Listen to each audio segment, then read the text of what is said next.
ঋত্বিক ঘটকের তিতাস একটি নদীর নাম নির্মাণ করা হয় বাংলাদেশেই।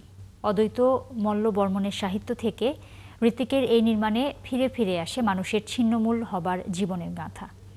১৯৭২ সালে স্বাধীন বাংলাদেশে নির্মিত এই চলচ্চিত্রে অন্যতম প্রযোজক হাবিবুর রহমান খান, বেঁচে থাকা একমাত্র অভিনেতা আবুল হায়াত।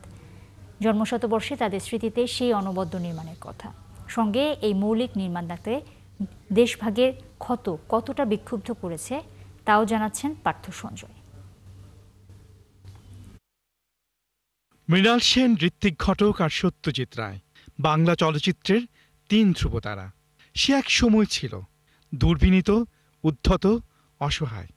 তারা সেই যুগের প্রতিনিধি। দুনিয়া জোড়া তাদের খ্যাতি, তবে চলচ্চিত্র ভাষায় তিনজনই আলাদা।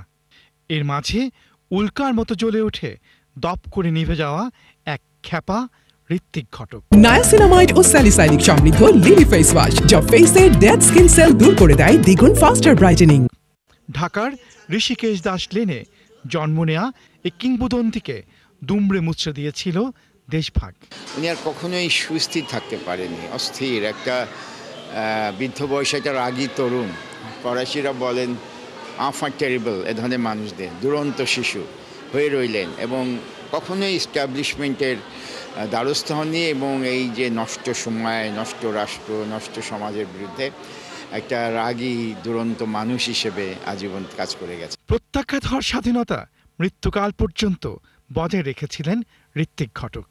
তবে তাকে দুদণ্ড শান্তি দিয়েছিল স্বাধীন বাংলাদেশে তার নির্মাণ তিতাস একটি নদীর নাম। লোকেশন দেখতে যাচ্ছি, তিতাস নদীর রাস্তায় যখন কাছাকাছি পড়ছি বলে গাড়িটা থামাতো, গেলাম, থামালো, উনি নেমে দৌড়ে চলে গেলেন তিতাসে। হাঁটু পানি বলে যে ওখানে পানি দিয়ে ওনার মুখে মারতেছে। তা তখন আমার সঙ্গে একটু বন্ধুত্ব হয়ে গেছে। আমি বললাম যে দাদা, অনেক নকশা, এটা কি নকশা? বললো শোন, এই দেশ থেকে যখন চলে গেছিলাম জীবনে ভাবি নাই এই দেশে আসতে পারবো তিতাস করতে। এই যে তিতাসের জলটা মুখে দিলাম, আমি অনুভূতিটা নিলাম যে আমি তিতাসে আছি। ছবিটি নির্মাণে প্রায় এক বছর নির্মাতা ঋত্বিকের সঙ্গে একই ছাদের নিচে থেকেছেন হাবিবুর রহমান খান। মানুষের প্রতি ঋত্বিকের পরম মমতার কথা এখনো স্মরণে তার। সাভারে গেলাম শুটিং করতে, সব আর্টিস্টরা নামলো, সব কিছু হলো। উনি ভিউ ফাইন্ডার দিয়ে দুই জায়গায় দেখা বললো প্যাক আপ। আমি বললাম এটা কি হলো দাদা? বলে তুই তো বুর্জুয়া, তো এই লোকগুলো আজকের দিনটা কাজ না করে সবাই পেমেন্ট পাবে, ওদের কিছু পয়সা পাইয়ে দিলাম। এই ছবির বেঁচে থাকা একমাত্র অভিনেতা আবুল হায়াত ফিরে গেলেন 53 বছর আগের স্মৃতিতে। যে আমি ছাড়া নাকি কেউ বেঁচে নেই এই তিতাসের, তাহলে সত্যি ভাগ্যবান।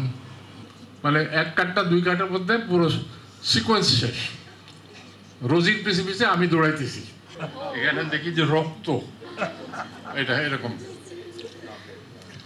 দাদা দেখেছেন রোজি আমার কি করেছে?